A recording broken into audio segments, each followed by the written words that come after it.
Hi everyone, this is Jashwant. I'm very glad to have you here on the second day of Oxygen Bootcamp. So in the first day, there were some hiccups here and there. I accept them. So that's not the point. The point is to move ahead, even though we made some mistakes. So today we have prepared a lot. So I spent some time in making the presentation that is needed for our bootcamp. So HTML and CSS are very essential in understanding how Oxygen works and also to build better websites in WordPress. It is not mandatory, but if we can understand them on a fundamental level, we will be able to understand how to do things better with Oxygen. So today, without any further ado, we are going to start with HTML and CSS essential training.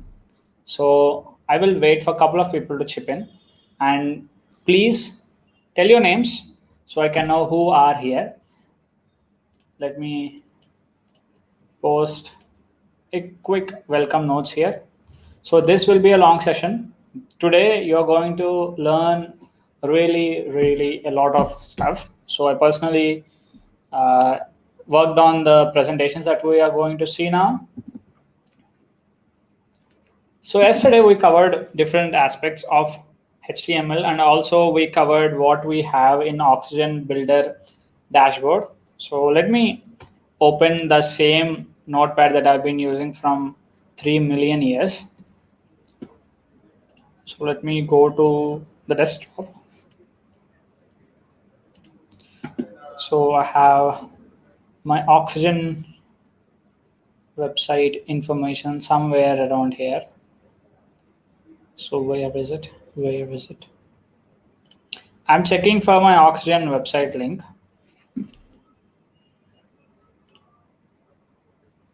Here it is. So this is my Oxygen websites link. As you know, I am not using a local installation, but I am using an installation on Oxygen Try. So if you don't know what Oxygen Try is, Oxygen lets us to try how Oxygen Builder works in real life without actually buying the software. We come here, we can get started with a fresh new Oxygen installation, and it will be deleted after 7 days. But yesterday I made some changes in the sandbox to not delete this after the trial is completed. So that's one thing. You can either work on local by Flywheel, or you can use the WP sandbox which Oxygen ships. And with that, the benefit is you will have all these plugins pre-installed and activated. So we are good to go. Let me see a couple of faces here, then we will get started. So tomorrow we are starting at 7:30, not 7:30, sorry, 7 p.m. Indian Standard Time instead of our normal time, which was 7:30 p.m. like yesterday.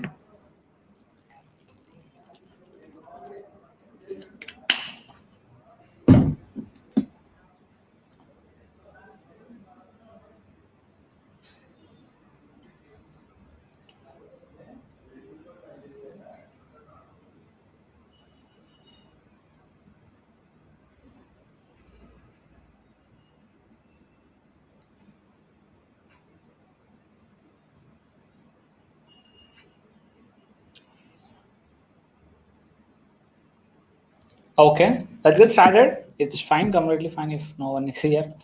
Let me just do it.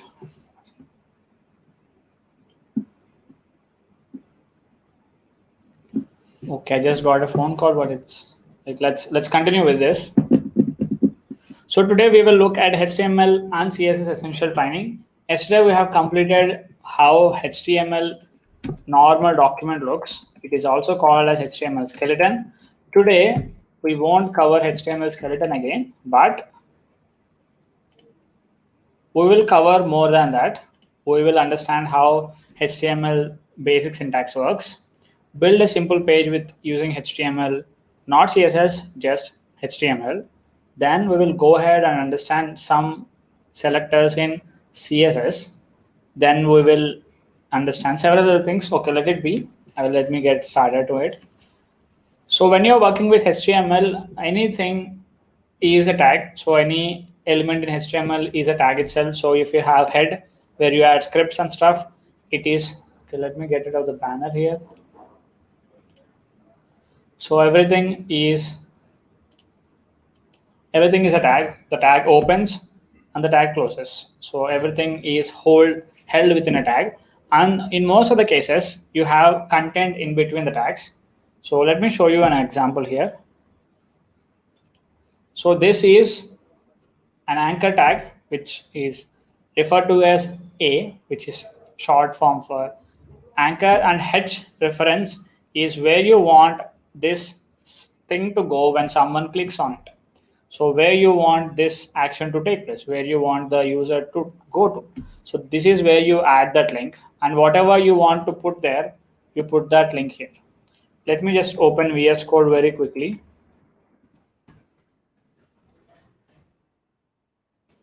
Don't need this.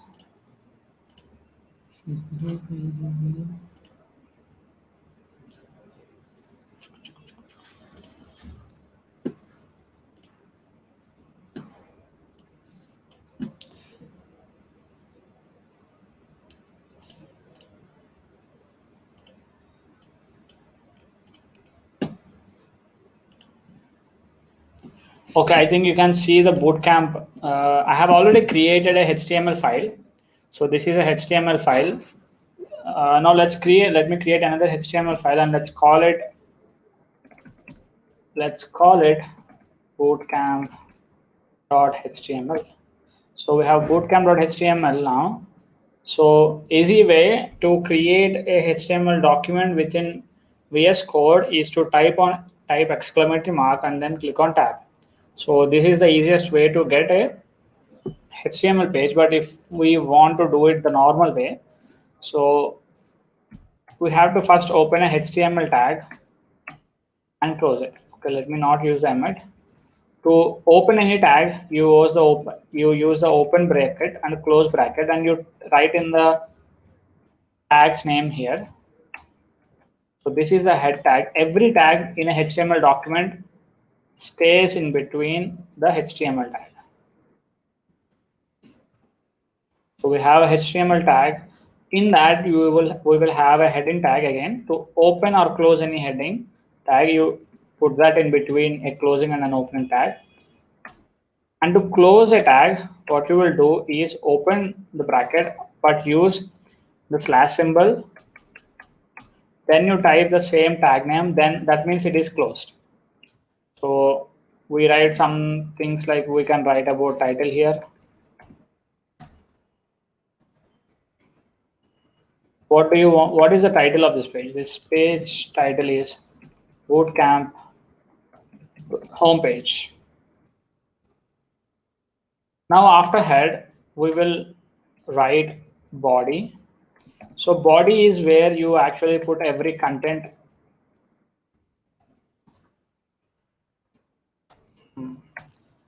So I think you are able to understand how the tags open and close. It's very basic. I just wanted to make sure that if it is covered, like when we are talking about bootcamp, it should not talk about HTML and CSS.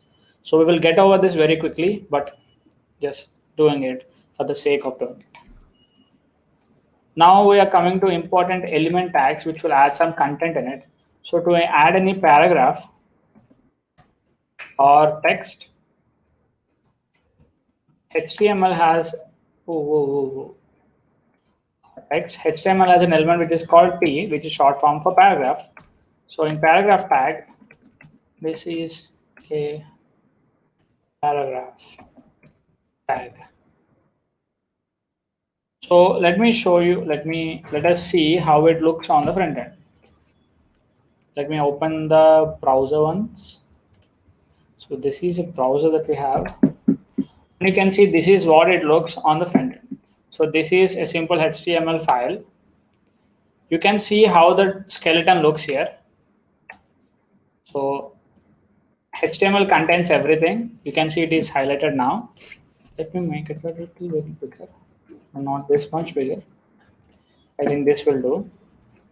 So like most of the HTML elements, they open and they close Like we have to open it and then close it. In the same way, we have to do it with head. Same way, we have to do it with title. But it is not necessary that every HTML element has to close. So that's what we are going to see now. Okay, I think I have mentioned the ahref tag here, right?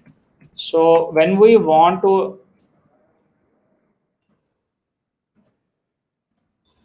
let's not go there. I think we can use this. If we see this, every link, every text element here is clickable. That means when you click something, there is something happening. Like if you click on get it now, there is something happening. Same way when we click on watch video, there is something happening. So everything is clickable. So those actions are achieved by putting that inside a anchor link. So it just means making it a clickable link, which will take you somewhere where that somewhere is where we specify it. And to make anything clickable, like first thing we have to understand how it works. So ahref, write whatever the link that you want here. So we want it to go to https://oxygenbuilder.com. So this ahref a tag has this p inside it. You can see that. Now after the p is completed, we will close a there. It is completed. Now this link, you will go to this link when you click on this p tag. Let's look at that in the front page. So when we click that link, it opens in a new tab. It does not open in a new tab, it opens when we click that. So not just that, the point I'm making here is, so this element which opens and closes somewhere can have other child elements inside that. So these are called child, and whoever is containing it is called the parent. So we have a parent which is A and we have a child which is P. In the same way, you can see body. Body has so many child elements here. Starting with A, it has one child which is A, and that child also has another child which is P. So everything here is within the body tag. So even body is inside HTML tag. So that's what we have to understand. So there are HTML elements. All these are called HTML elements. Have an opening and a closing to it. So the same thing is what we are trying to put here. So any href will have an element there that we can add some element. So is it the case with everything? We are saying that HTML tags open and close, and we have seen one example where a HTML tag is opening and closing. But there are also other tags which are self-closing. That means they are empty elements, like they have no elements inside it. So there are several elements just like that which do not have any elements inside it, and they close by themselves. For example, if you want to have a line break, or if you want to have a horizontal line, or even when we are adding image, so all those elements are called self-closing tags or empty tags which do not have any elements inside that.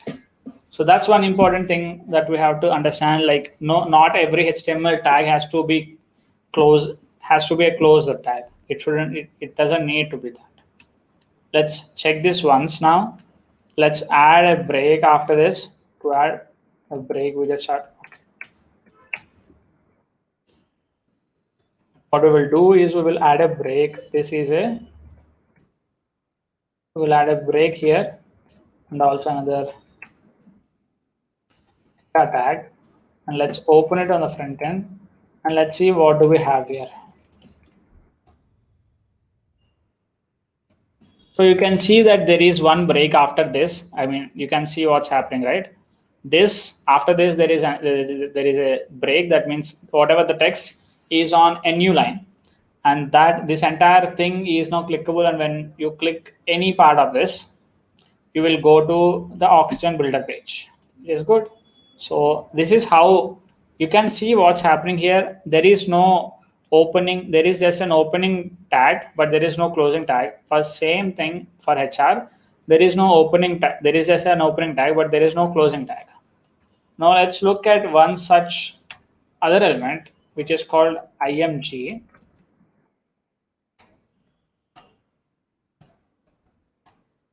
So image takes a parameter, it's not a parameter, like this is the syntax for image tag. So after image, you will use src, which stands for source. We are specifying image source, and we have to tell from where we have to get the image from. So what we will do is we will get the logo from auction builder itself, and let's see what URL that it is in. So this is the logo, but it is white. So if you want it to be black, we have to get a black color. We need a black color auction logo. Let's see if we can get something. So here we have a gray color thing. It's there, but it's not very clear that it is there. So this is the URL that which is huge. So that's why what we will say, what we will do is we will save this image. Let's save this in the same folder that we are saving everything. Let's go to desktop. In desktop, there is a bootcamp files. Let's just add this here. Let's call this logo. We download the file we can easily link it by saying /logo.png. When we see this on the front end, what's happening?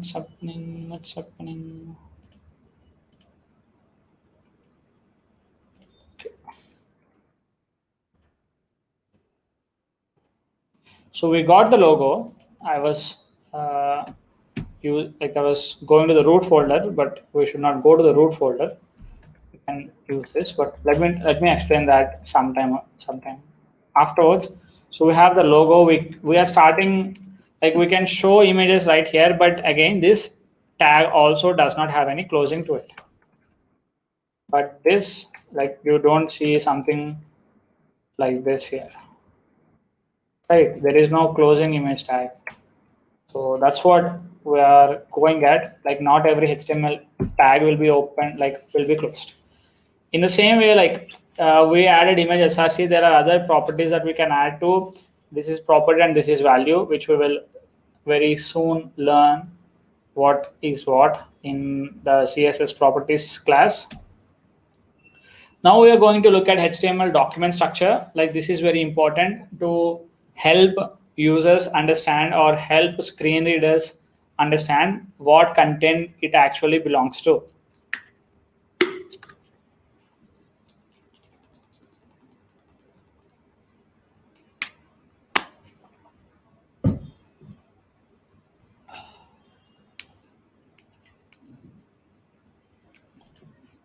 Let me close all unnecessary tabs that I have opened.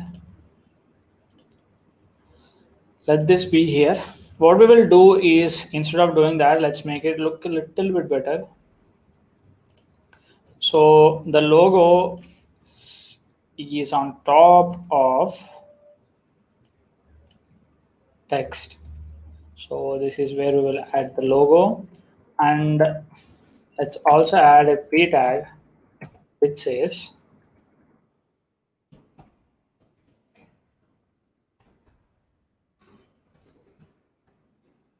buy now. And after these two,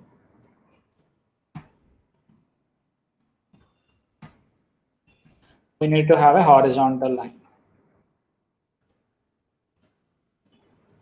So we have oxygen and we have buy now, and after that we have like a horizontal line. Like, it's like the separation for menu and other stuff. This does not look bad, and this, like, it has nothing in this, so it's not like it is looking bad or it is looking good. So this is the same HTML that we wrote. This is the same HTML that is rendering here.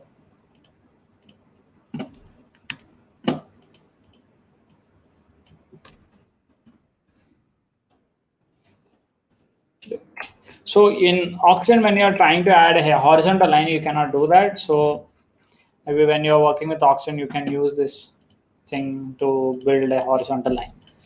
Now let's come to the important parts. So this is a structure which which is not like, okay, let me go full screen. So when we are talking about oxygen, so when we are talking about oxygen, or even more broadly, when we're talking about web development, so a website is, this is not like blueprint, this is not like a pillar, something written in the pillar, like you have to follow this, but this is like a more overview, like overarching definition on how a website is normally is. So when we, where is it?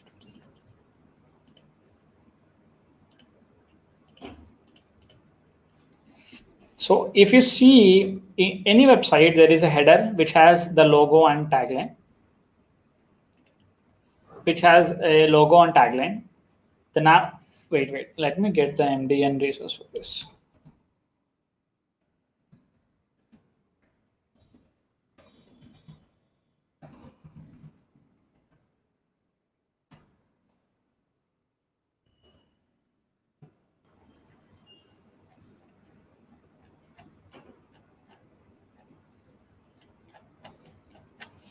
Where is it?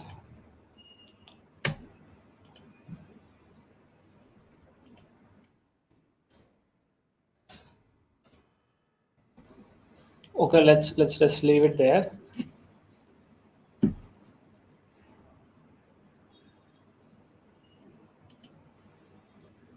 Okay, we left it there. Like I will show you maybe a bit later, but let's see what's going on here.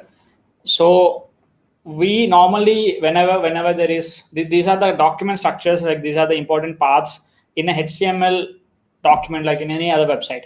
We have the logo and tagline, which normally is referred to as a header. We have navigation bar, which has important links in the website, where we use it for navigating the user to other parts of website where we want the users to go. And it is followed by main content. It is the most important aspect of the content for that page. So each page will have their unique main page, which will have the information which is unique to that page. And sidebars are like complementary information to the sidebar. Like if you are reading an article about best smartphones to buy in 2020, there will also be in the sidebar, there will also be articles which are about best accessories to buy in 2020, best power banks to buy in 2020. So all that information, like the main content and the sidebar content, complement each other to give a more meaningful experience to that page or meaningful content to that page. So it's not mandatory for you to have a sidebar, because when you're talking about mobile, like most of the traffic today is coming from mobile. So it's not like you have to care about sidebar, but if you can have a sidebar, it is always good to have it. And me personally, like in most of the websites I do, sidebar, I really don't care about it, because I want the user to just concentrate on the article that he's reading or the product that he is looking at. So that's one thing I do not do, but it is recommended to have a sidebar. And footer is just where we have the copyright links, and also where we add some footer links for having better interlinking of the website, and it is good for SEO. When we understand, we have seen how the HTML document structure is normally recommended to be. And now you can see that one thing I really wanted to mention here is, now these days, header and navigation bar are not like separate entities. Like we have a single thing called navigation, where we have both the header and navigation elements. But people are still debating like which approach is better for people who cannot access the websites visually, who are like visually challenged, or people who do not, like there are some other people who are not just visually challenged, but they cannot access the website by the screens. In that, they use screen readers. For screen readers, it is way better to have a header and navigation bar in a different things, just not like putting everything in nav bar. It's not ideal. So if you have header and navigation bar as a different entities, then it is very good for people who are accessing websites not through screens. So that's there. Now let's look at the structure of HTML tags. So you have seen whatever the document structure is. Now we are trying to relate the same document elements, whatever we've seen, to their HTML tag equivalents. So when I say header, it was header. And navigation is nav, main is main, sidebar is aside, and footer is obviously footer. So that's it. So this was like a main important thing that you have to understand when we are trying to build something. And inside main is where we put the body content. So body has main inside it. So you use main if you want to, but you can directly start with sections and stuff. In main content, we normally use, don't, it's not like we tend to use, we use sections and divs for categorizing and grouping our content in the website.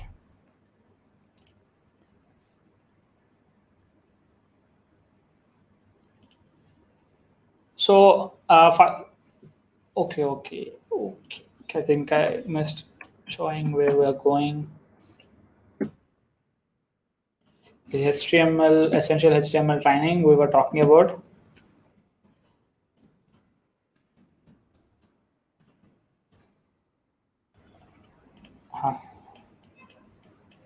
So yesterday we have covered the document structure. Now we have covered basic HTML syntax. We spoke about the tags.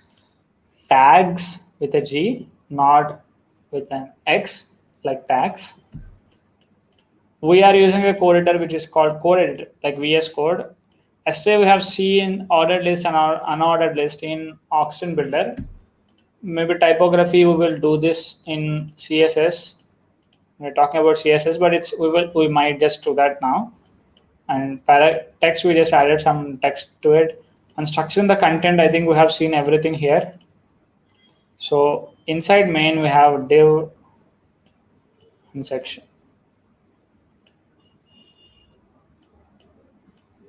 So that's it. Like these are the important things. Like footer, we will see a page. Okay, what we will do is we will design a page with a footer, not a footer, but with basic HTML structure, and see how we can do it without any CSS.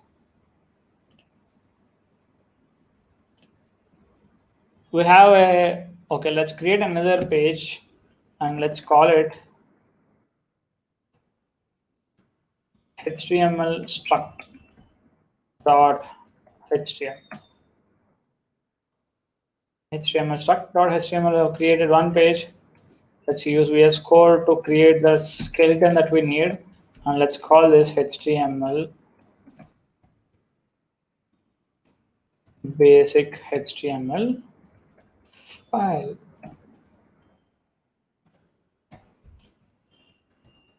So let's start this. Let's call this header. And in header, what do we normally have? We have a logo and the tagline. So to put the logo, we need to add an image. Let's call it image src. And where is the image? So we have an image right here, which is called logo.png. So we have to add logo.png. And maybe that's enough. Let's add an alt tag. So when do you use alt tag? So alt tag is useful when the image failed to load, but user has to understand what that image will be if there is an image whenever it is available. Logo for the best. Let's keep it Oxygen Builder logo. So let's just save this and let's go to front page and see what we have here. This is not what we need. So if you are using VS Code and if you want to get the URL for this, just right click on that and you can see copy path. Now go to browser and just paste the URL there, then you will get that. So you can see like we got the logo there. The one important thing that we will do is we will also add a tagline. So to add a tagline, we put that in P, and what do we call this? What do we want this title to be? We want the title tagline to be, if you can, build it with WordPress, you can build Oxygen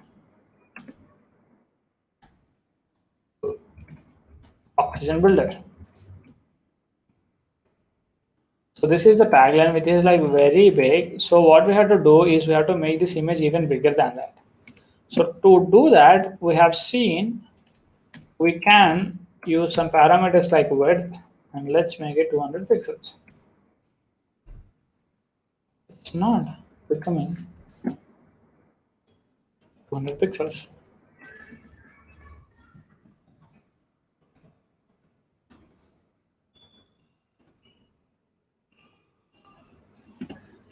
Okay.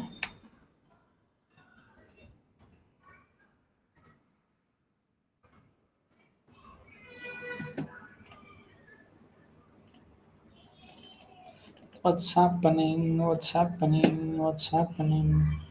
What's happening? Maybe it's already bigger than 200. Maybe that's the problem. Okay, it was bigger than 200. That's why it was not changing. So you can see this definitely looks bad, but we were able to increase the size basing on what we want here. So we can also have 200 is not enough. So let's make it 400 pixels, and let's see what do we have in the front page. So this is the header. It is not centered, but let's look how we will center things after a while. So we added something to the header. Now we want to add something to the nav, which we just add something like nav.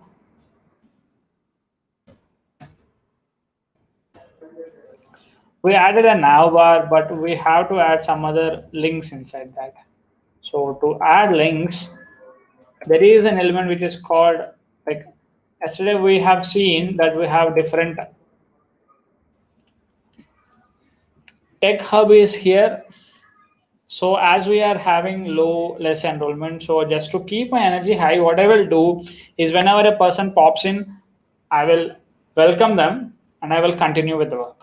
So it will keep my spirits high, and I can, like, instead of going on a monotonous tone of being boring and sounding like a robot with just an Indian accent, what I will do is I will take a minute to thank people who are chipping in live, and people who are also watching it late. Thank you too.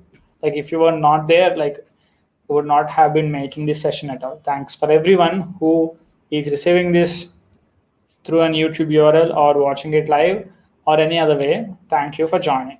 Let me take it.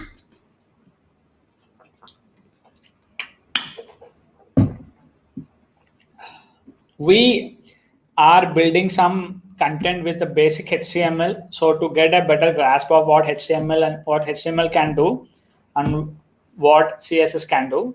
So what it will do is, so okay, we have created a nav tag and we have to add some elements inside that. So yesterday we have seen that we have to wait. Let me open that. Let's go to our website. Okay, where is it? Where is it? Sandbox.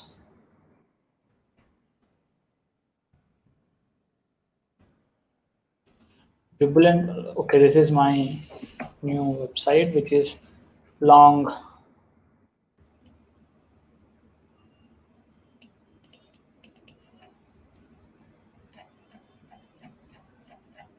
I don't know what this is, but it's fine, I think. Now let's see the pages that we have created yesterday. So these are HTML elements in Oxygen is what we have created. So we added, this is an ordered list because everything is ordered, like you have to do this first, do the second, do this third, and then only you can do this. But this is an unordered list, which means it does not have any sequence to follow. It just means you have to do this. That's it. No one is asking when you do it. No one is going to ask you if you do it later.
Just give me a couple of minutes. I'm just trying to get some answers for you.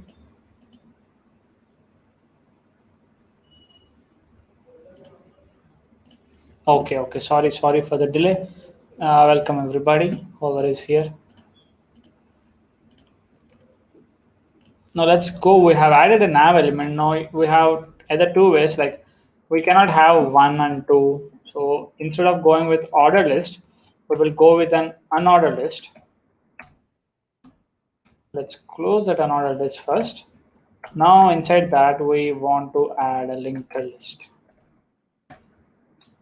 So this is let's call this home. Now what I will do is I will copy that and I will paste that here. Paste that here. But let's not keep them as home and stuff. Let's call them about us and let's call this contact us. So we have this here. Now let's just reload this and see what's happening. So we have our elements here, which are home, about us, and contact us. What we will do is we will add some links to that.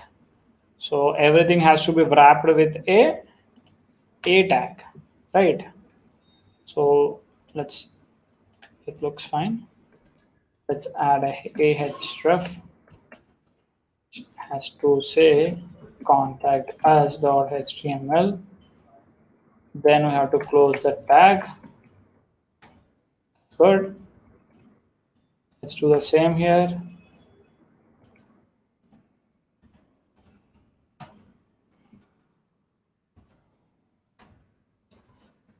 What are you doing? Now let's open another a tag. Let's close it by saying the first link is what? What was the first link? The first link was home. Okay, let's close it. It is very important to close. Let me show you what will happen if we don't close something properly. Let's say we did not close the home.html. Let's say we did not close a tag here. You can see it's still searching where it ends, but it was not able to find anything. So let's just open this on the front end and see what's happening there.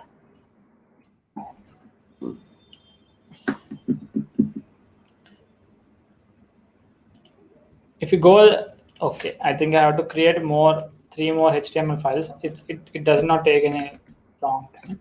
Let's create three other HTML files. Home.html. Let's create aboutus.html.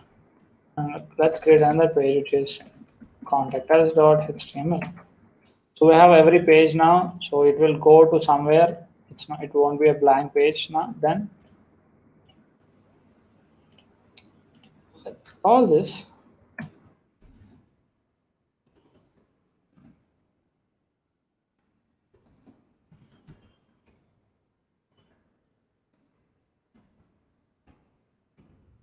home page. And let me tell you how H1, H2, H3 and everything works. Now they are like H1 is bigger than H2, H2 is bigger than H3, H3 is bigger than H4, so on and so forth until H6. So what we will do is we will just write every heading one after the other, and you will be able to see what will you need when you are writing any heading in the websites.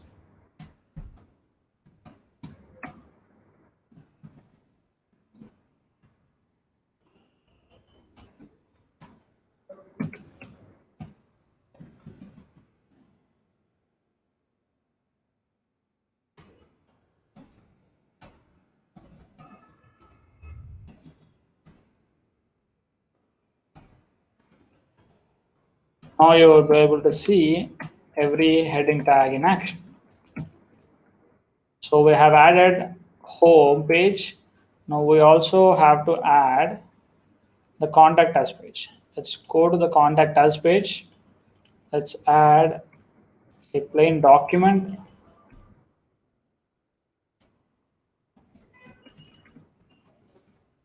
And inside that, let's add a div. And inside that div, let's add a h2 tag, which is thank you for buying the full bootcamp. Now let's go here and let's reload this. Now when you click on contact us, it goes to the contact us page. But when you click on home, you see that this is a heading hierarchy that we have. See, like H1 is way bigger than H2 is way bigger than H3 is way bigger than so on and so forth. But when you click on about us, it is still going to the home page. That is happening because we did not close the tag properly. Here you can see the tag is not properly closed. So closing a tag is very important, and that's where the builders, like that's where the code editors come in. So here it's already showing us this has opened, but it hasn't closed. But if you see UL, it has opened and closed here. So that's what is happening. Now let's close the A tag. Let's open another A tag here. Now what we will do is we will close it too. So this page is not only like a simple HTML page to spend more time on basics, but what we will do is we will slowly come here and build this to get a clear understanding of HTML, not just HTML, but CSS, box model, and also Flexbox. So if we keep on building on the same page, we will use the same HTML structure page to build a complete website, which will use HTML, CSS, box model, and also CSS Flexbox. We're not going to use grid now, but maybe later when we expand or extend this tutorial or the entire bootcamp, we will then explore into using bootcamp like CSS grid for building our websites. For right now, it is just until Flexbox. We won't cover the grid for this. So we have some content here. We have added a nav. So there is nav definitely. Now we want to add main.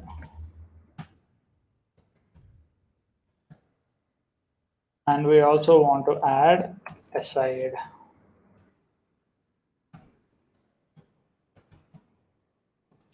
So finally, we will have footer here.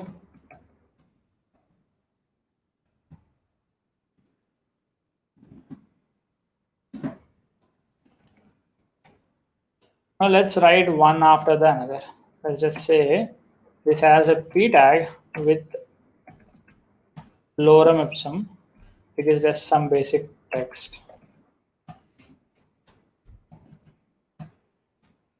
Just adding some random text here.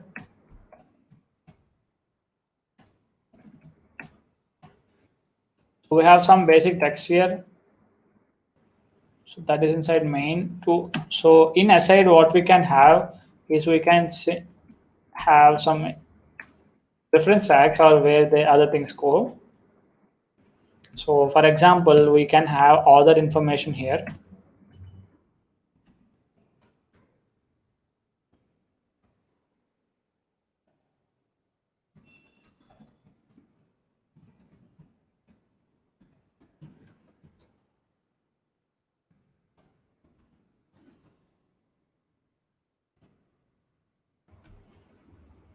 So this is, let's say, other.html. We have a page here, or let's say, okay, let's make contact us.html.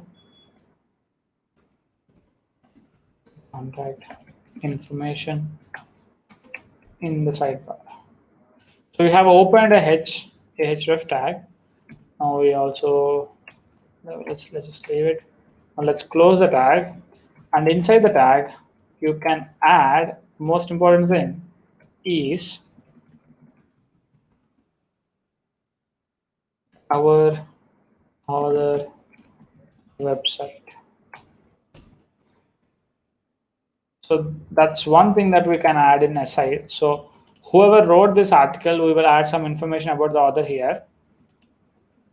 So that's in aside. In footer, after what we will do after aside, we will add a horizontal line. So we will be able to see some separation between the footer and everything else. And also after now, let's also add a horizontal line. So again, we will have some separation to it. In footer, what we will do is we will add all copyrights received. Learn. What are we building on? Learn HTML structure page.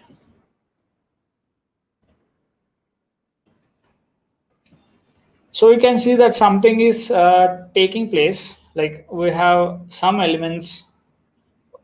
Can you see this? Like we did not close something properly. Let's go to home again. Let's go to the navigation bar. Let's open the nav. See, there is an extra bracket and you can see that right here. So this is what I was talking about. There is some structure taking place, but it's not completely there, but it's slightly there. But the footer, I think footer makes more sense. But don't worry, we will build on top of this and it's completely fine.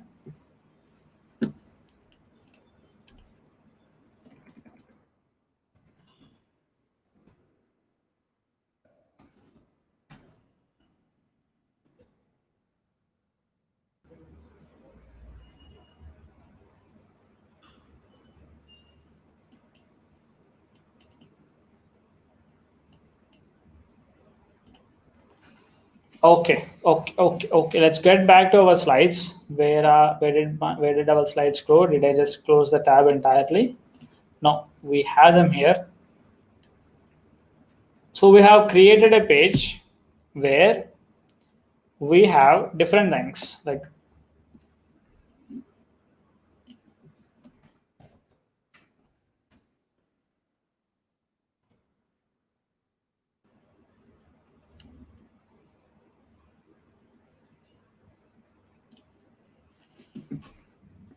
you have seen.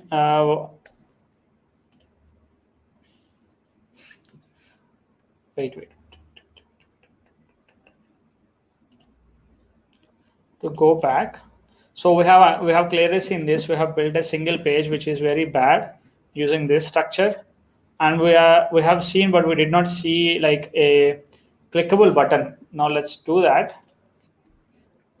So what we can do is after Oxygen Builder p tag, we can add a button which says, let's see what it says.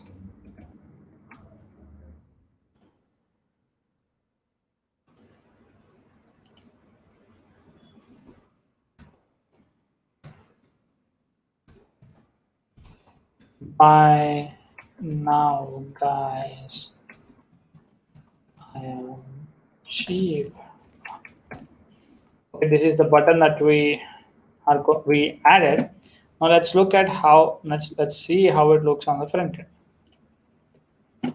Reload this page and you can see that there is a button here, but when you click it, there is nothing happening here. So what we will do is we will go to auction page, and when you buy that, you click get it now. It's going to the pricing page, and when you click on this, like what do you want? Do you want the 169 or 149? So I would just say always go with the 169 model. Like 169 is the best price, and let's copy the link address. So after we copy the link address, what we will do is we will wrap that button inside a what do we do that? What do we do? We wrap that button inside a href tag. There we have it. Now we have added a button and we have saved it. And let's go back to our basic. Now we go back to our basic HTML. But you see, still you don't see anything changing structurally. But one thing you can say is when you click that button, it will take you to Oxygen checkout page, and there you can see that we have added a product called Oxygen Agency Package for $169. So it got some of my details there. I'm very happy that it did not get my credit card details. I won't click anything. So we have added a button, we made a button and it is clickable. So what I will do is I will make other elements and also show how you can make them clickable. This button, get now button, looks very good. So what I will do is I will just screenshot it, like screen grab it, and I will save that button. Save that image. Let me save this. Save, we have to save that on desktop. We have to save that on desktop again, and bootcamp files there we have to save it. By now button. Okay, let's go to VS Code again.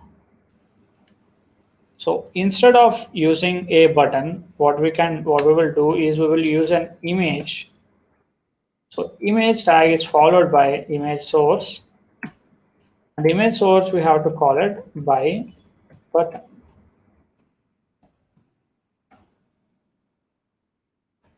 Dot, I'm expecting it to be PNG, but let's see.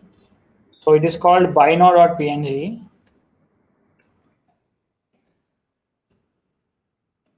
and the alt tag is bino button image. You can see what we are doing. So we are using a image to we are wrapping our image with a link tag, and that link directly goes to Oxygen checkout page, and that adds to our cart a product. Okay. Let's go to the front end of our website and let's reload it. Now we have an image right here. What you can do is if you click that image again, you will go to the same thing. The same thing is happening. So this is how you will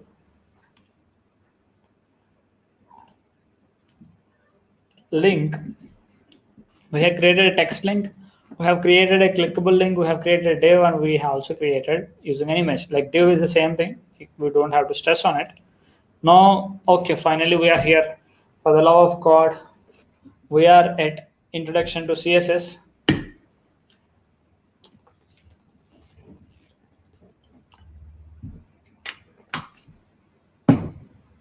Just let me know how was it till now. Just let me know if you want me to make any changes per se. I will make that, and please let me know. The 3 people watching the stream, I would highly appreciate if someone can tell me how it is going. Yes, I will take a couple of minutes break. I will be here, and maybe I will just mute my mic, but please drop a message saying whether if it's good or bad, or this is very fundamental stuff which I should not have covered. So let me know that stuff. See the 3 people here, 4 people. Hi to whoever just came in. I'm just taking a couple of minutes break, just 2 to 3 minutes or maybe 5 minutes. We just covered HTML elements and we built a small stupid looking page. Let me show that to you. Where is that HTML page? Okay, I closed it again. You know how to get the link, right? You just copy the, come on, what do we need HTML structure. We copy the path, we open the browser and we paste the link and click on enter. So this is a HTML page that we have designed. I will just be there for 5 minutes. I will be back at 8 most probably. Please let me know. I think I got all the answers.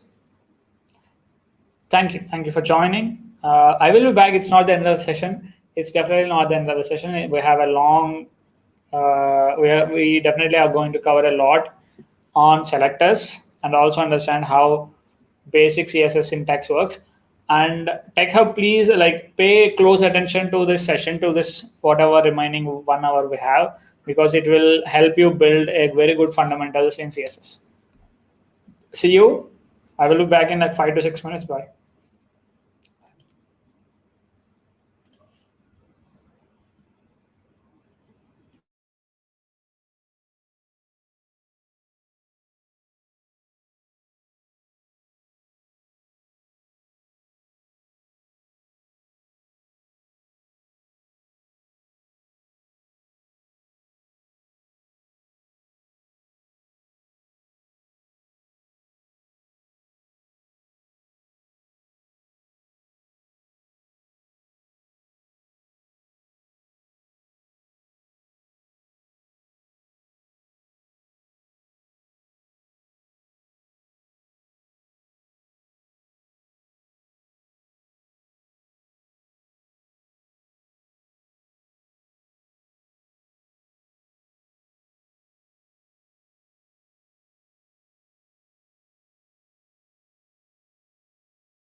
I guess I'm back.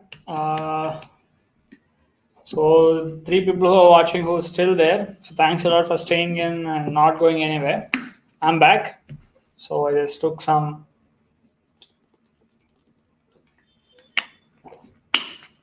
stretch my body a little bit, maybe. So welcome back, welcome back, welcome back.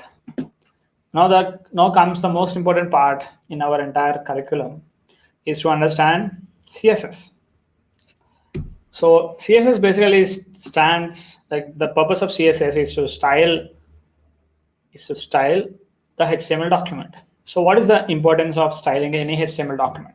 So styling not only gives it a more appealing look, but styling actually creates hierarchy within the document itself. I do not mean hierarchy in terms of how things are there, but what's the most important thing and what's not the important thing. Color can do a lot of things, and making some things more important and some things less important is what color can do and what styling can do.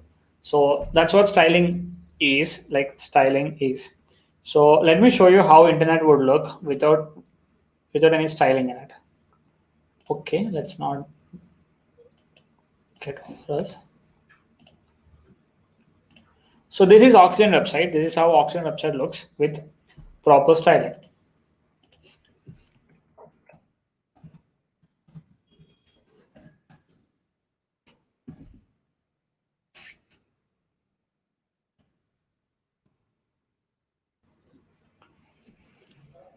So this is how Oxygen website looks with proper styling. I have an extension which what it will do is it will get rid of all the CSS from the website. If I click on that and I click on activate, and if I reload this page, what it will do is it will get rid of all the styling from like any website that I visit from now on. So you see that our website Oxygen website does not do very well if we don't have styling. Like most modern websites, nearly every modern website will not do well if it does not have styling to it. So these are all the reviews that Oxygen added. Like we can see all of them here.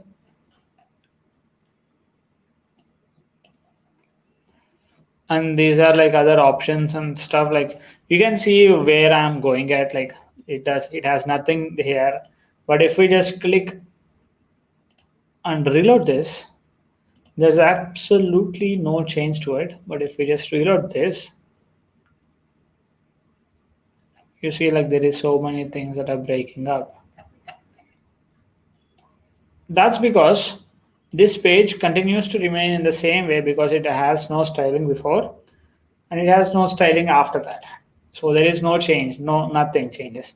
But Oxygen, any other website needs CSS to not just style it, but also to make content look appealing, to create a hierarchy of importance and all other stuff. Now, if I just deactivate it and reload it, all the CSS content files will be loaded and we are good to go. Now let's just look at how amazing it looks. Like all the images looks very symmetrical, like they have a consistent look.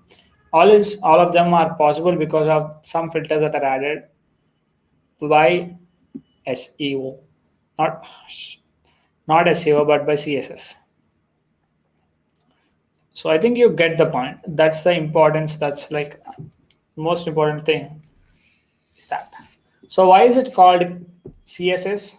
So in short, CSS stands for Cascaded Style Sheets. You can understand what style means because it's styling the entire page or the entire website. So, and you have pages and pages of code written in it. So that's why it is called sheets, because there are multiple things. And they are called cascaded because they overlay on top of another and they work together to create all the styles that you need for the website. They are on top of another. When we are saying style sheets or styles, we can apply styles in three different ways. We can apply styles in three very different ways. One is called the inline styles. The second is called the internal styles, and third is called the external styles. Let's look at one after the another. So before that, I think I needed to cover this. So there is CSS syntax. First, we have to understand what CSS syntax is. In CSS, in any CSS property or in any syntax that we write, there are three essential things, which are selectors, and the other is property, and the third is the value. You can just forget selector and you can think of property and value. Property and value are added to a selector. Like selector can be anything, any HTML element, like it can be a p tag, it can be h1, it can be div, it can be image, it can be any HTML tag that we just discussed. So to that selector, you will add a property which can be color. Yes, you can add color to p tag and h1 tag, and width and height can be added to both div and image tags. So when you add a color, there is a value assigned to it.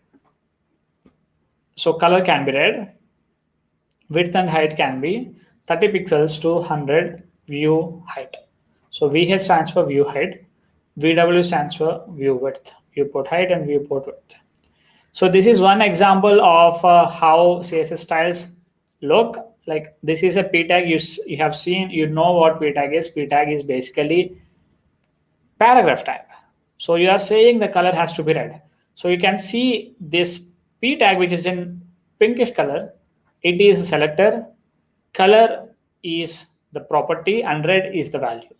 In the same way, you can have image tag, which is the selector, the width is the property, and 30 pixels, a very specific value, is obviously the value.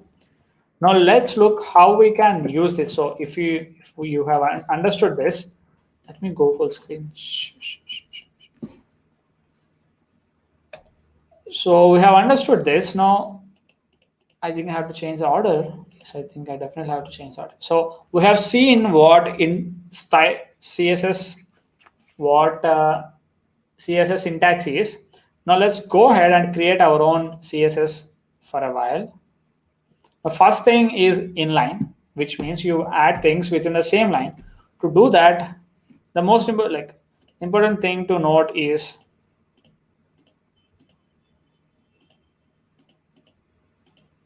okay, I missed again somewhere. Okay, style is the keyword. It's a HTML tag. It's the most important thing. It's one of the it's a very important thing. Let me show you how you use the same thing while we are live coding, like the cute kitten here. Let's save this page. So if you want to style this specific p tag, what you have to do is you have to open style, then you have to type the color, and then you type red.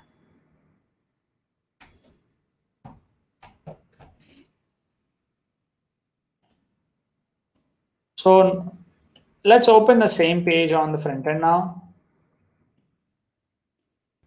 You can see there is nothing here. Just remember how this is looking now. And we have made the change here.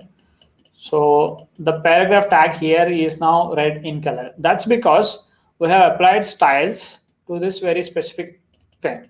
Let's say what do we want to do is we want to change this to blue, or let's get colors from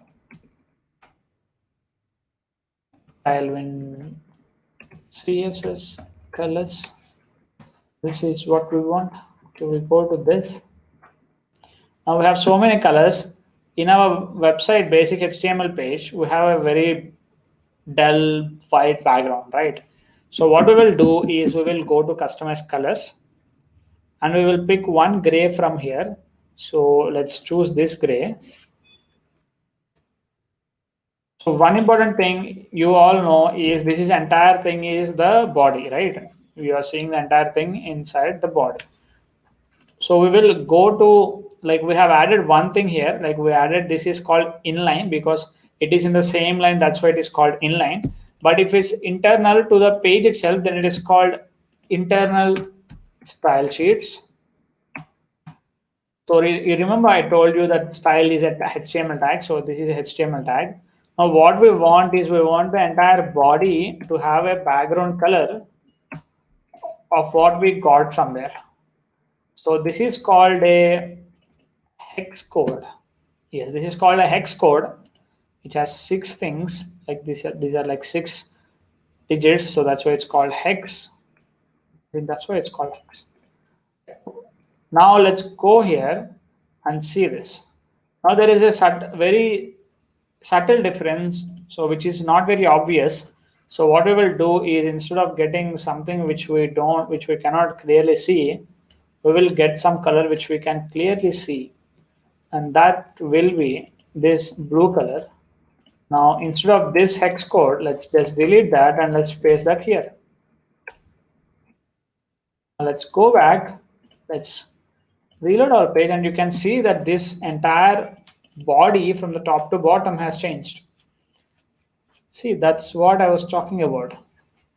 Now we have understood what inline, which is in the same line, and internal, which is local, which lies within the same document.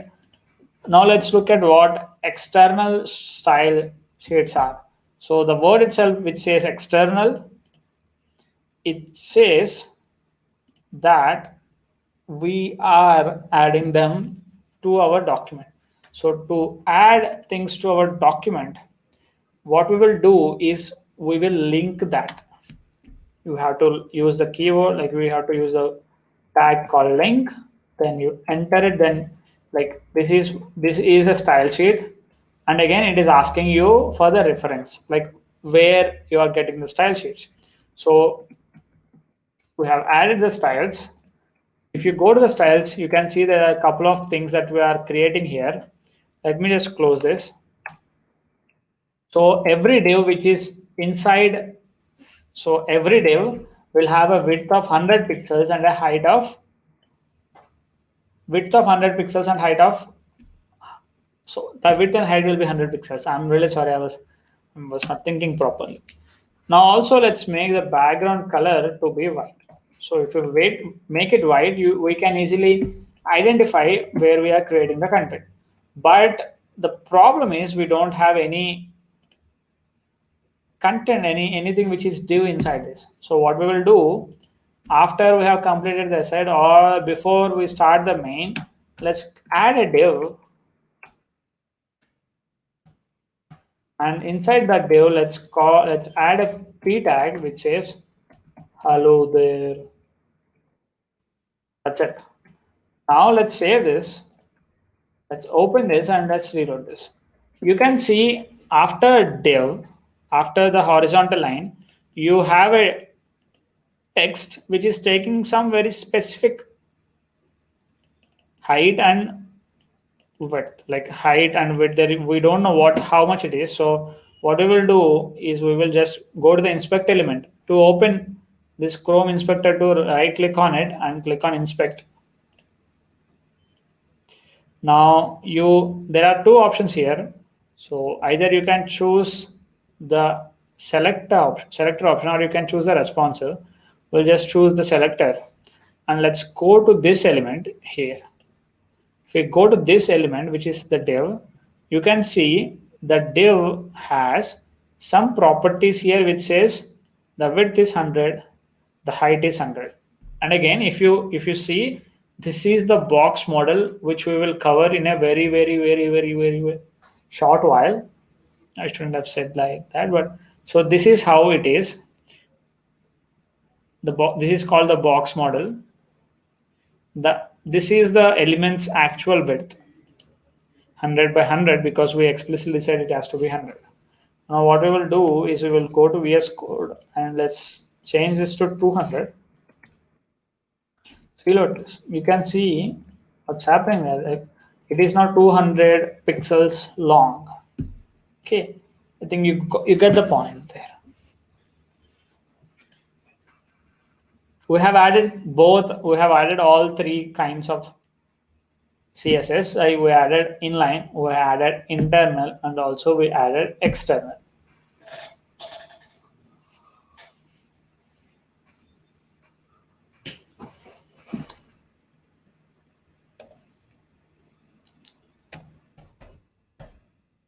So now we are going to look at simple selectors.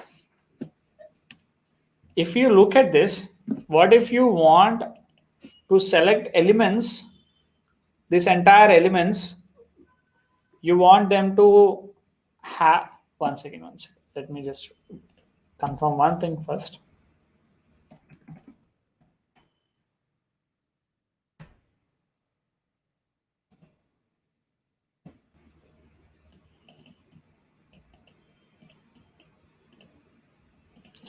Let's say you want this elements,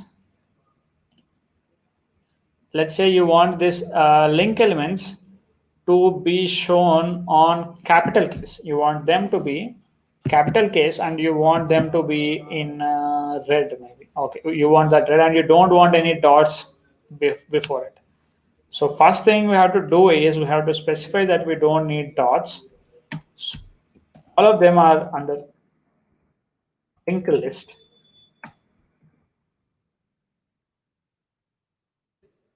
Okay, 1 minute. What we need is we don't need any style there.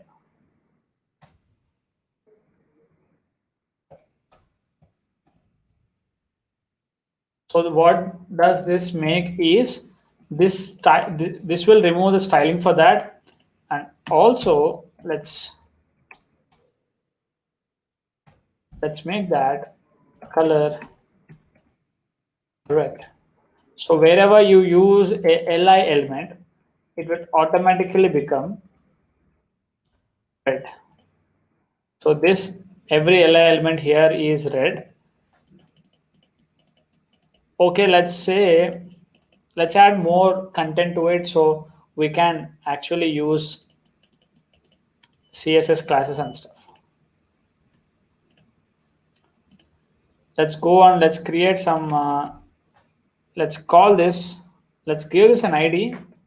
So let me tell you what an ID is before doing that. So ID has to be unique, it is a unique identifier. So if there is only one element with that, so you use IDs. IDs are also used for linking to different parts of the website. I will show that.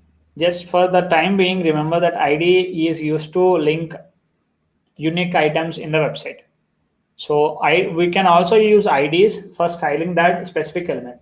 So this entire header here is referred to by an ID when styling. So let's do that. Let's go to this, and to style an ID, you have to use hash, and then you have to write the CSS classes for that. Now, what we will do in this is not ID, this is header. In the header, what we will do is we will make the background color white. That's what we want. So now let's go to the front end. Let's reload this. So the entire header is now white, right? So that's one thing that is very important. So we can target very specific elements and we can change their CSS properties. So we targeted header and we made the changes to the header itself. So that's, we just wait a while.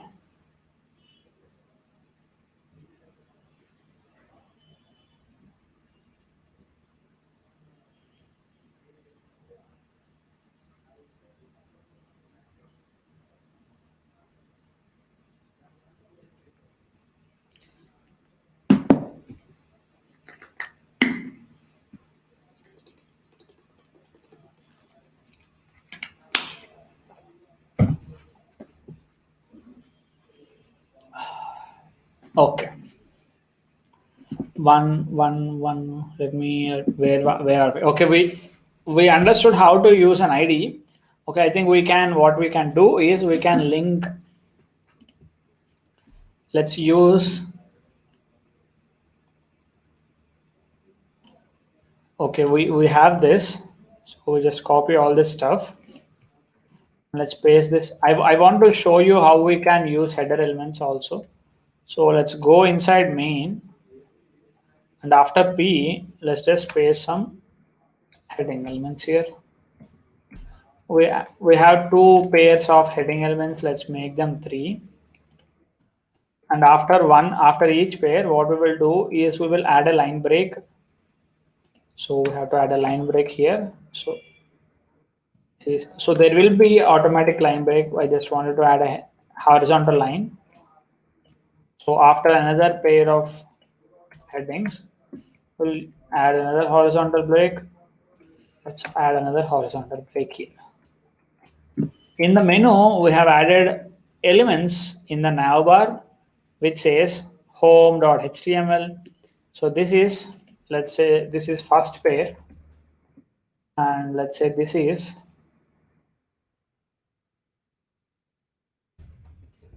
first pair.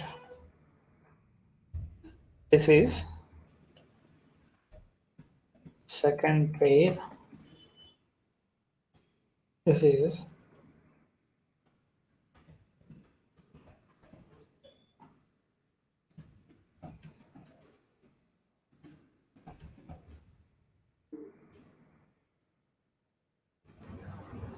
okay. I missed it.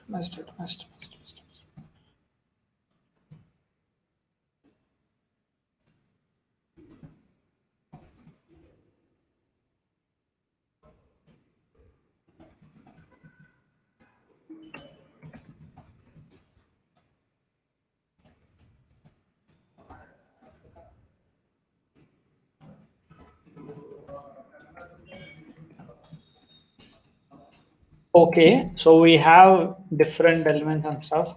We just need to make this entire content bigger. So I'm going to copy the p tag too. I'm going to paste it a couple of times. So this is our first pair. So we have to give it the same ID, which is first pair. Right. I just wanted first pair. There is no capital. This is how I should not do it. Everything has to follow the same styling. So we have to go to the second. This is first pair is done. Now this is the second pair.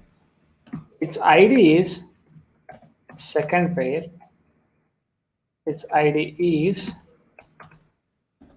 third pair. Now let's look at this on the front page. So we have some content here. Okay, we have some content here. If I click on go to first pair, it goes to the first pair. If I click on go to the second pair, to make things easier, what we can do is this is third pair. Where is the second pair?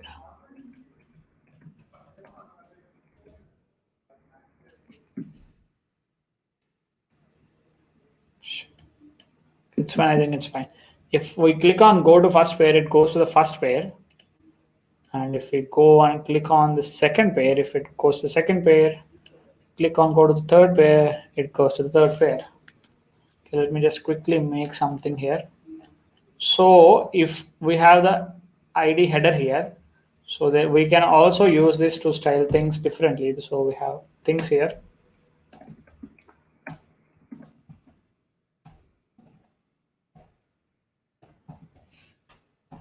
So what I have done is I made it sticky and said index has to be 999.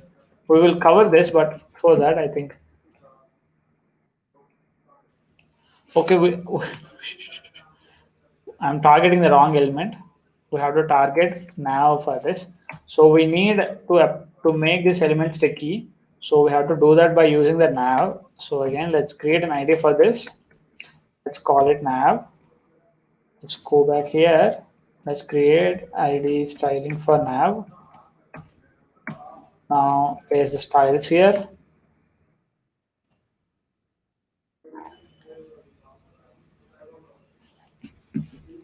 There is no background color for it. That's why you are saying it with no background color. So let's sort that out too.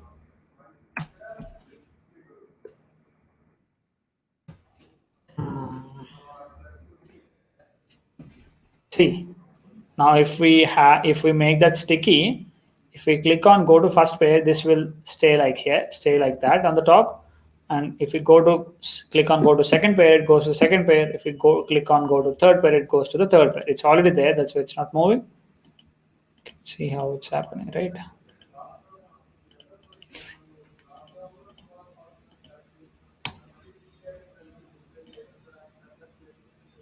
Third pair. I hope like linking, you can also link things by using the hash links. So these are also called hash links. So we have created this entire thing. Now we have understood how we can style with single classes or IDs. So, okay, we are going to create some styling to this one. So this is a nav element, right? This is a nav element, and I think we can add some padding to all of them. I think we have to add some padding to all of them.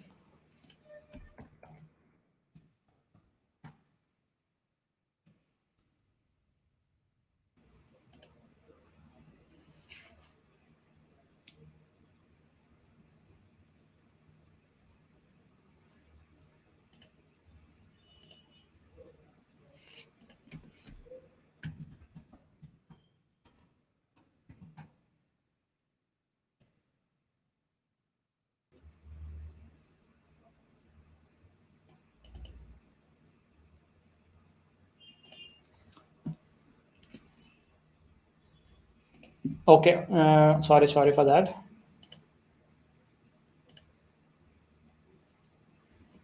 So we have to make some changes to the menu because it's looking very bad. Did we target that element specifically? Where do we have our menu? So we have our menu here, which is by an ID which is called nav. Let's go to nav and let's say display inline. Is this it? Not that, not that.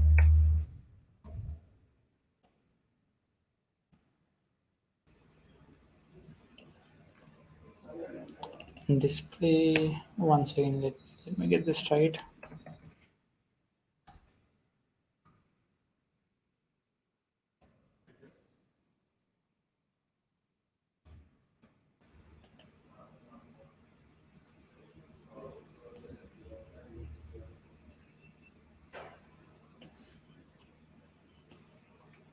Not the entire thing, maybe let's just try li.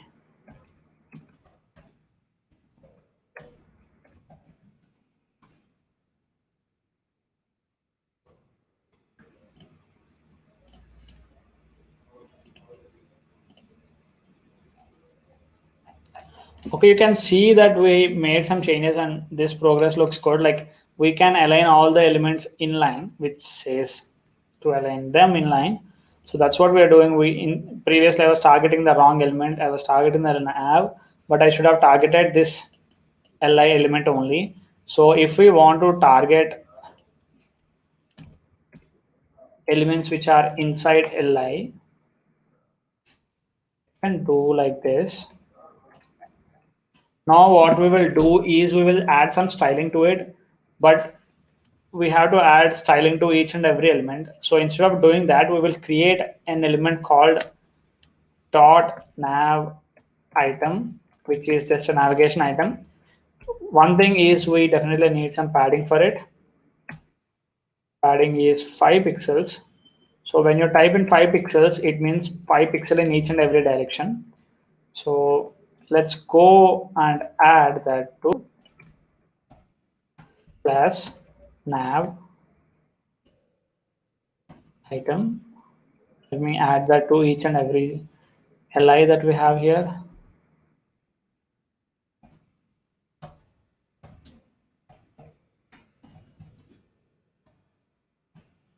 Copying it to make it faster. So what it will do is it will create some padding for li elements. If we just see that on the front end, did it actually create some padding?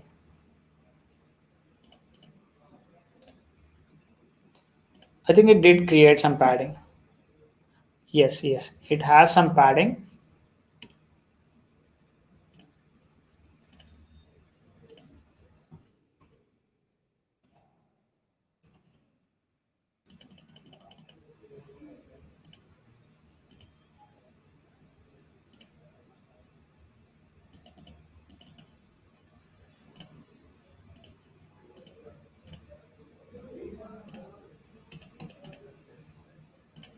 Wait, wait, wait.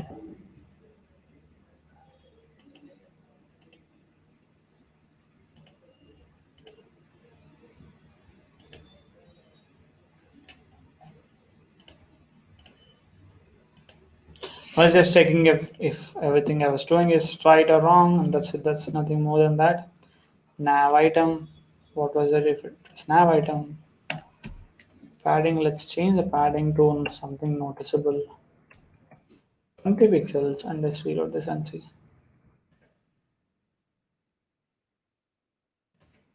the margin to it.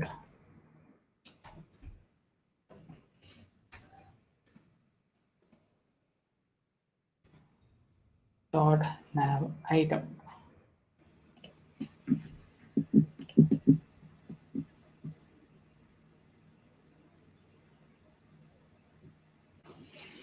Maybe let's add that to this.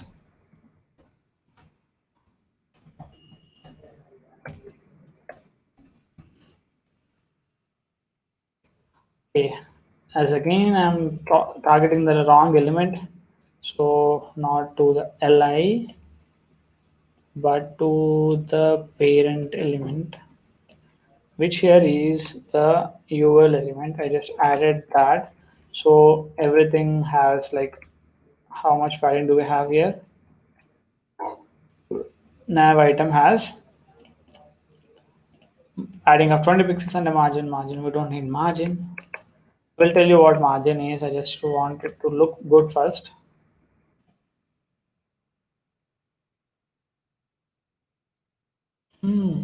That's interesting.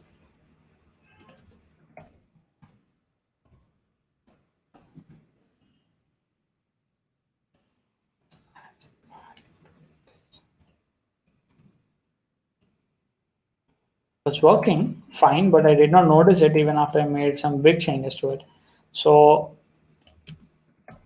let me just write things here, and after this, I'll just come back and explain what I've done here.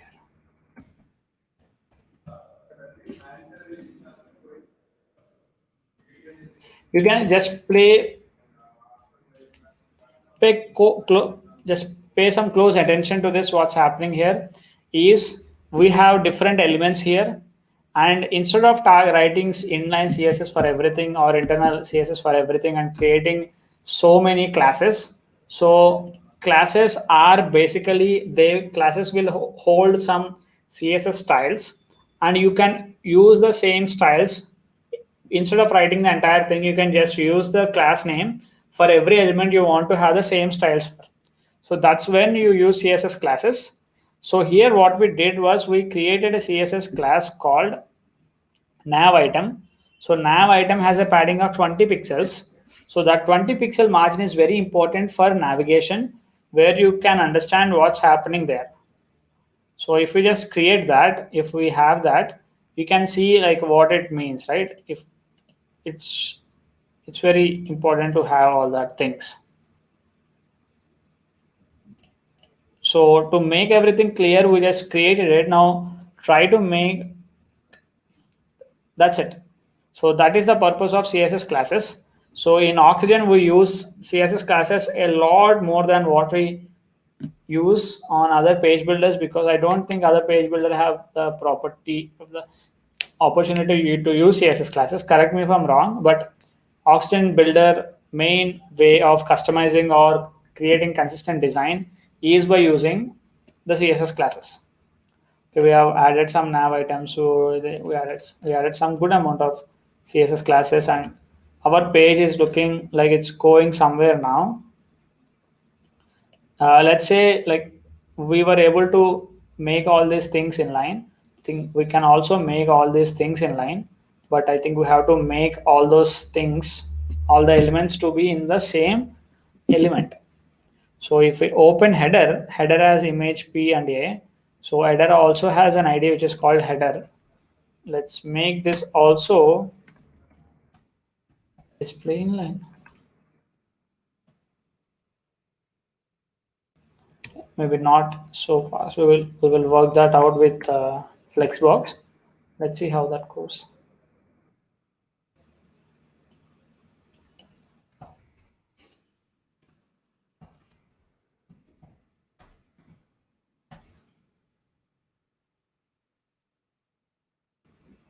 Okay, we are good until now.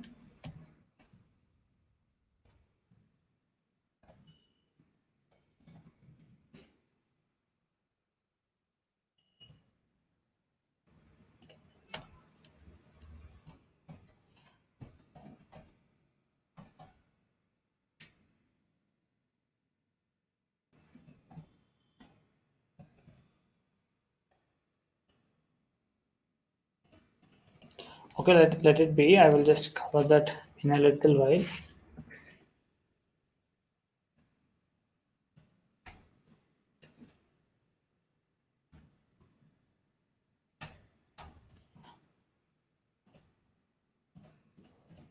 Okay.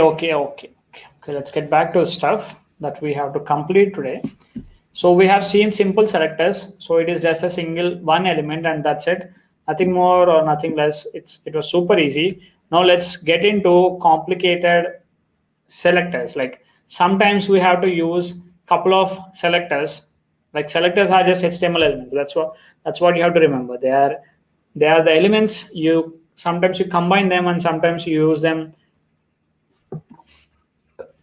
alone.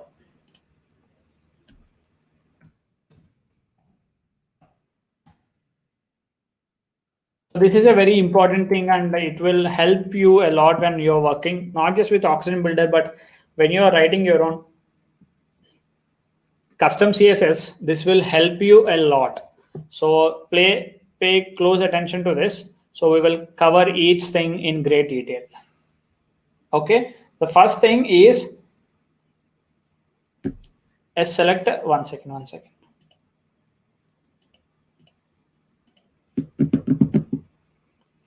This is a selector list. So when you want different selectors to have the same styling, this is when you will use it. So you can identify them by when you see a comma, it basically means it's a selector list. So list of all selectors that you want to have. So you use this when you want to have list of all the selectors to have the same styling. Let me show you, like we already have the setup for that.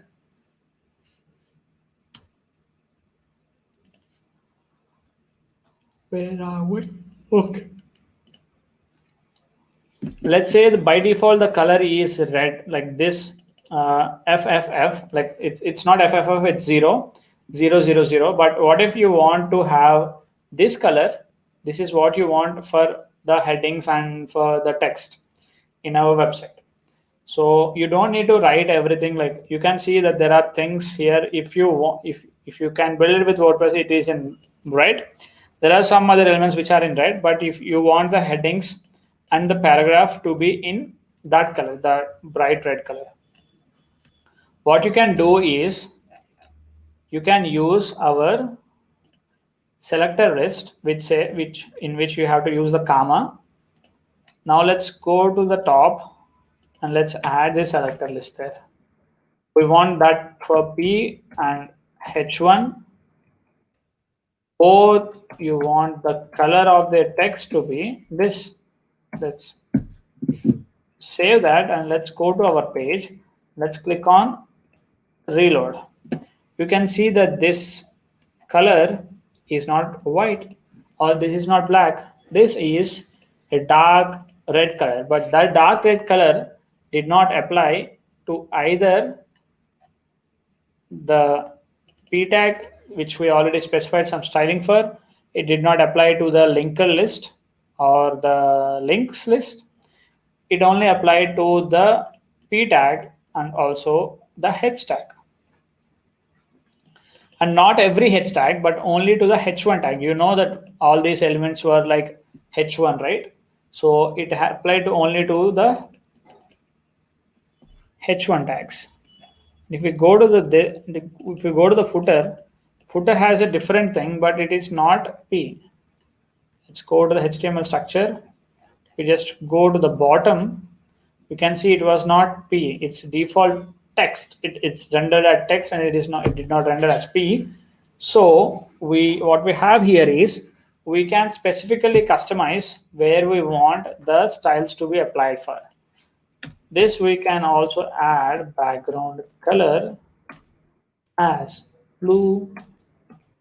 Then you can see them more clearly. Let's reload this page, and everything that we just selected will be highlighted by blue. And this looks very bad because we are using a very bright color.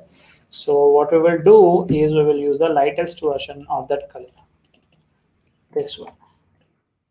Let's change the color to something more meaningful. Let's reload this. Now you can see wherever we have that elements, it has selected them to have the background color and stuff. Again, you can see this element is selected, but the color is not overridden. That's because of something which is called scope when we are working for it. We said the color has to be white, but if we go to the structure, you can see that at the very top, the P has a color of red. So this is inline CSS, and inline CSS always has more priority, has more importance when you compare it with the internal CSS or with the external CSS. So if there is something which is written on external or internal, but there is different style on inline CSS, like in our case, then the content, the styling will not be overridden, but the styling will be from the inline CSS. That's what's happening here. The styling, it is getting the style, but it is only taking the style from the inline things. But the important thing is you can see it's not selecting H2 or H3 or anything. So this is one selector. We have so many like that. So this is one selector list where you will use comma to group all the list of selectors that you want. So again, let me expand it and show you one more thing. If you want that to expand to H3 and H6, we will understand what we can achieve with this. Okay, the blue background is very, very, very distracting. And also let's go with the same red color that we chose from the Tailwind CSS colors.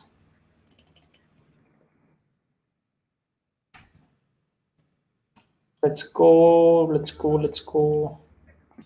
You can see the heading 1, heading 3, and heading 6 colors have changed, but heading 4, 5, and 2 colors did not change. That's because we are saying it not to change using the selector list. Now let's go forward. And now we are into a realm of CSS that will be very helpful for you, as just mentioned. So these are combinator selectors, which talk about descendant combinators, child combinators, general singing. These are combinating, like when you have different CSS selectors, you can combine them and then target based on these selectors. So let's go ahead. Let's just get our hands dirty with this. First thing is descendant combinators. So what descendant combinators will do is we can use this when we want to target an element inside another element. Okay, like always remember the left side is the parent and it has to be, and what are the things that are following that will be inside, will be to the right side. So if there is a p tag inside a CSS class called title, then all that p tag colors will be blue. So there are some cases you want to do this. Let me show you one such example. Let's go to our CSS class. like our VS Code editor. Let's just write it first. So what do we have any CSS classes with us? So we have a CSS class called nav item. Okay, we have nav item. So let's just write that nav item. So if there is a li element inside the nav element, we can make that font style.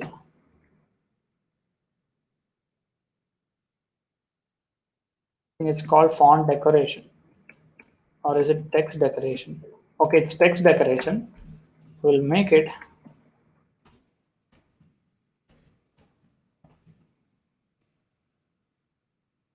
case.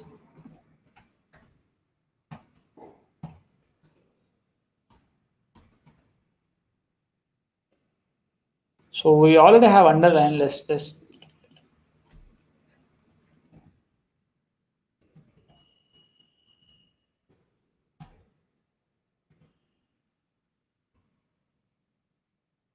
okay, it is font transform.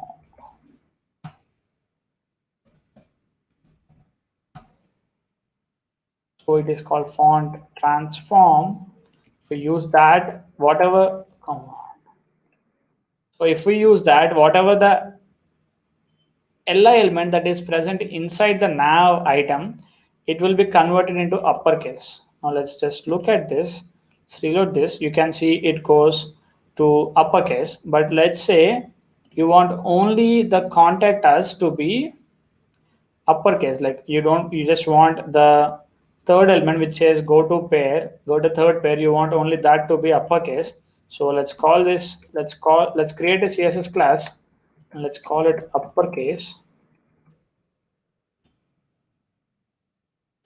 Not here. Let's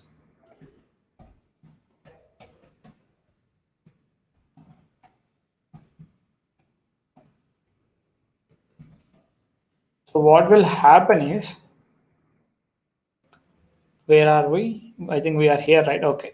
So if there is a nav element, and inside nav element, if there is another CSS class called uppercase,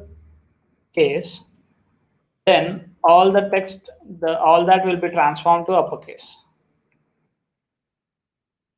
So you can see using that we can select elements which are present inside another elements and only target them. So this is one way of combining two different selectors and using them to create something which can be, or let's say you want to highlight that, can just color white. You can highlight that using this. You can highlight that specific colors, and so that's how we can use this. By using descendant combinators, we can target one element which is present inside another element. So here P is the element which is present inside its CSS selector called title. So we are combining both of them and we are creating some styling just for those elements. So that's there, that is done. Now let's go ahead and see child combinators. So child combinators is a very interesting way. We use this when we want to target just an element which is immediate child of the parent element.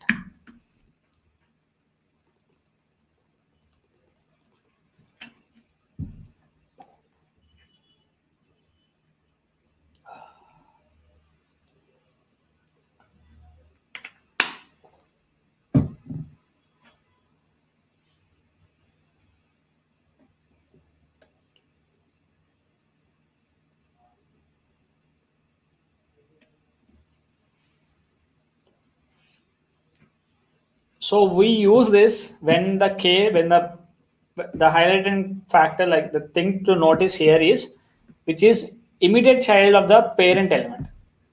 So the parent can have multiple child, but if you want to target just the first one, then we use this child combinators. So let me show you. And one important HTML tag that I want to mention here is span. So let's say we have a very big paragraph here. Now we want to add special styling to any specific thing. So what we will do is we will use span. So using span, we can target specifically this particular part of the section. We can call this color to have a different thing, so on and so forth. So span helps us. What's happening? What's happening? Okay, I think this is how it will be. Okay, let's see this page on the front end now. So you can see this span is highlighted, right? This is this specific part is highlighted because we put this section under span. Now let's break things here to make things clear. So break this. What we can do is, even though we have multiple spans, like you don't have to specify anything inside that, but you can just mention span and just let it be.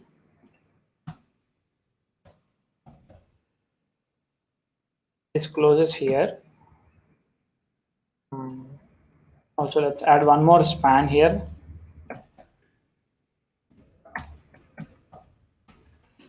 Okay, we added multiple spans here, but if we reload and see, there is no change here, right? But let's say we can target span in entire web page, and as it is a HTML tag, you don't have to specify classes or IDs. Like you're not specifying anything before this because these are HTML tags itself. So let's say this whatever the element that is inside the span, you want that to have white color. Do you think we can see white color on top of this blue? I think we will see it. We can change the color of elements in that span to have white color. Let's reload this. So you can see what's happening here, right? So here all the elements which have span are shown in white, but that's not why we are here. We are here to apply this. When we use this child combinator with a greater than or less than symbol, is it a greater than or less than? Okay.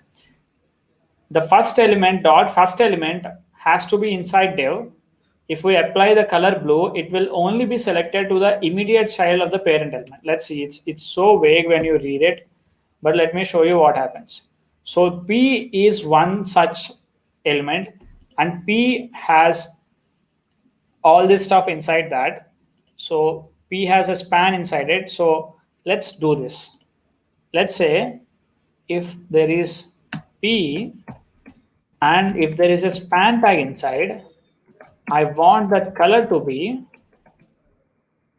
it's already red and we have white. Let's make it black, or okay, I think yellow will be more visible on this. So let's go and get an yellow color. We want the color to be yellow and we have saved it. Now let's go back to our website and see what's happening.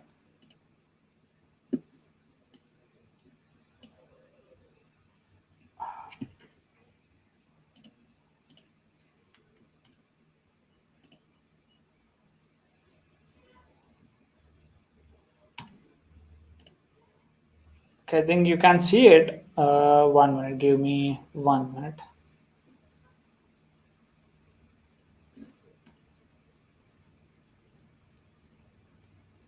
Where is the code? Where is the code? P, and if there is span inside it has to be,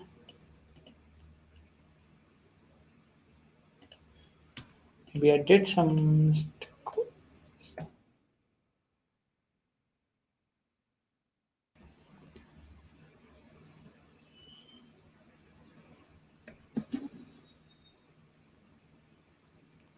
One second, give me 1 minute. Just confirm what.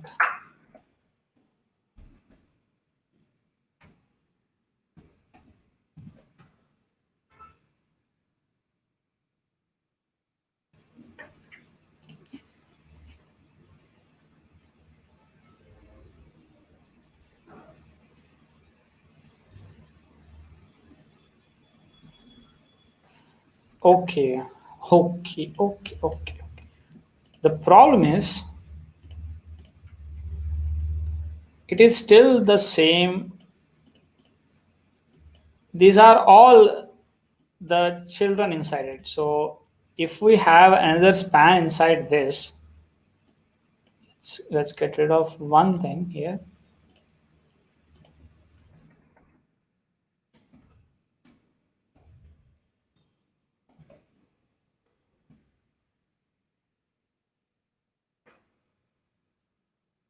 Save this and just reload this page.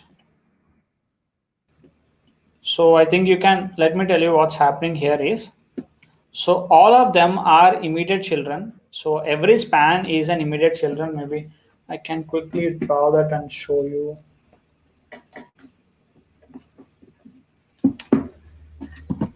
One second. Let's go to where we need to go. Not here, here, not here, here, not there. Where do we have? Okay.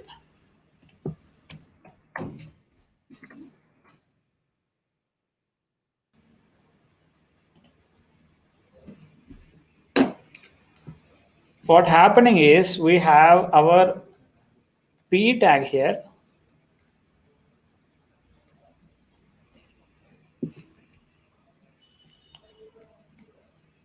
So we have our p tag, and this is the parent which is holding everything, and this is span that we have, this is span that we have. So everything is the same immediate child, but if the span has another child in that, so it's not an immediate child. So that happens when we have so many elements, like if we have a div which is holding, which is like a container div which is holding an image, a paragraph, and let's say it's holding another div which is holding another paragraph and image. So if you apply this here, this symbol like div and p, you can see that it will apply to this or to this because these are immediate children, but it will not apply to this p because this is inside another div which is not, like, this is not the immediate child, like it is inside another thing, so that won't apply. That's the same thing that's happening here. Let's look at how the code that we wrote is, there is this is a parent container, and in that and in that span, in that p, we wrote a span tag which spans from here, it spans from here to here, but this, before that ends, we have another,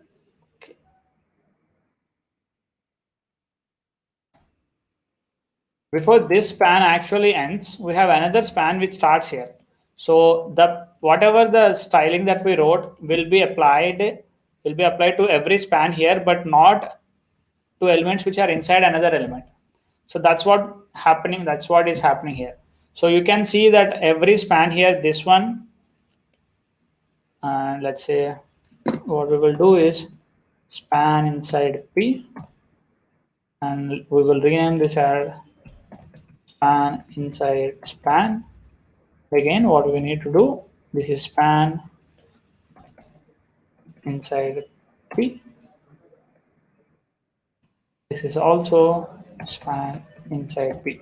So here the styling will only be applied to elements which are inside p but not under span inside span. Let's just look at that now, it will be very clear for us. So the styling that we said is we want that to be yellow. To make things clear, just let's go to here and let's change the background color to black, then we will be able to see things way better.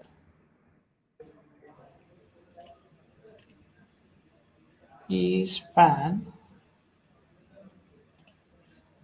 Okay. Okay, I will cover this tomorrow. I think we have already crossed our limit, but I did not cover things that I thought I would cover. Let me know where did I spend today's time a lot on. I think it's been 2 hours, but we did not progress a lot. I think we spent a lot of time in building this entire page. So I think that's where we went a bit off. But we will cover, like, we will continue from sibling, not sibling, but child combinator. So we will use then we will target just an element which is in the child of the parent. So we will do this. We will continue from here. I'm also having some hiccups in covering all these topics. So we will cover this tomorrow. We will start exactly from here.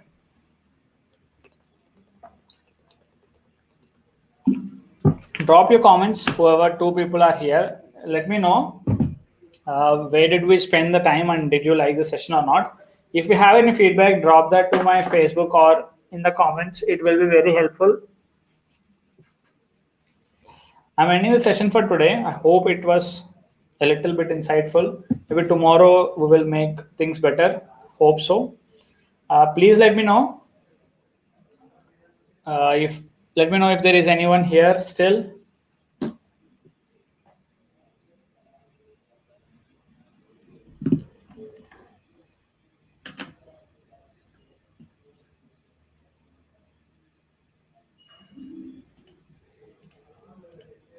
Okay, that's what we did. We mostly spent it on CSS.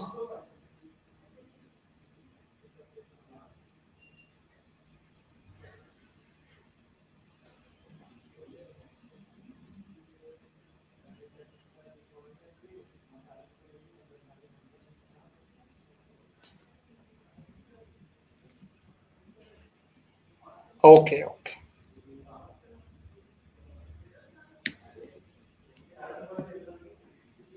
Okay, we will take the break today and we will continue from tomorrow. I think tomorrow we will wind up all this entire CSS part. Then we will start working on maybe Flexbox will be completed tomorrow. Let's see how it goes. That's good. That's good. If you understood the basics of CSS, that's really helpful for everyone. I think I will come up with more examples for the CSS combinators and selectors, and then you can understand them later. And again, thanks a lot for joining.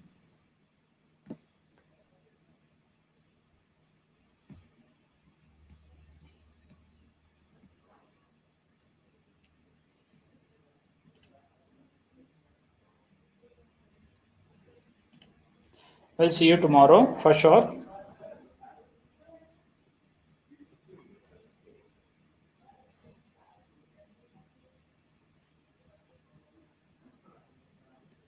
I'm going for today.